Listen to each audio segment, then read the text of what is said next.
Hello everybody, I hope you're all doing good.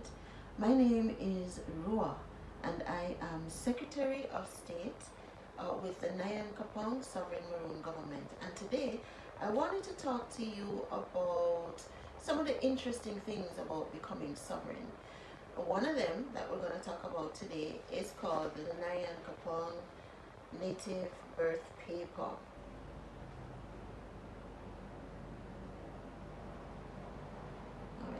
This native paper replaces what you know as your birth certificate.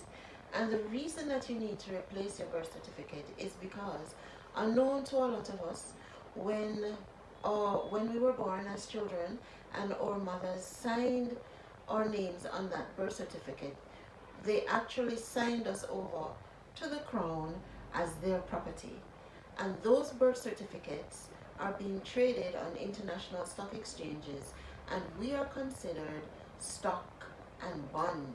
We're considered assets of the crown, we're considered cattle, or we are considered dead. So when you become sovereign, one of the first things that you get is a native birth paper. And what this does is it transfers ownership from the crown to you, the sovereign individual. So now you are able to reclaim funds that are due to you based on the stock and bond trading of your birth certificate on international stock exchanges using this native birth paper. The reason why it is called a native birth paper is because, well, it's not called a native birth paper, it's called a native paper or a native live life claim.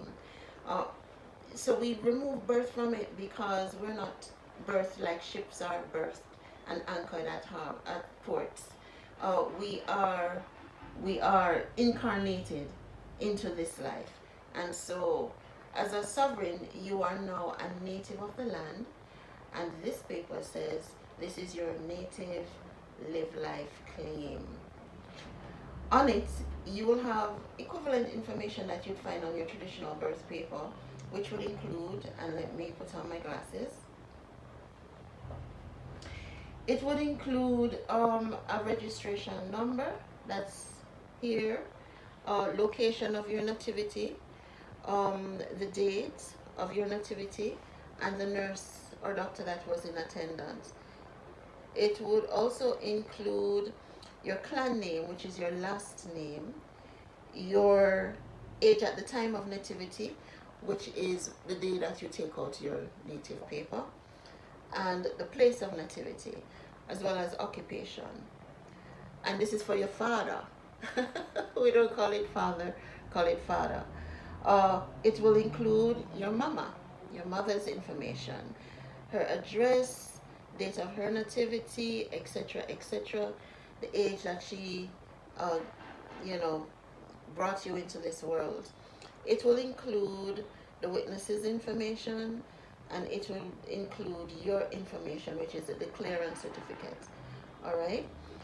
It will also include your fingerprint, and it is signed off by the emperor,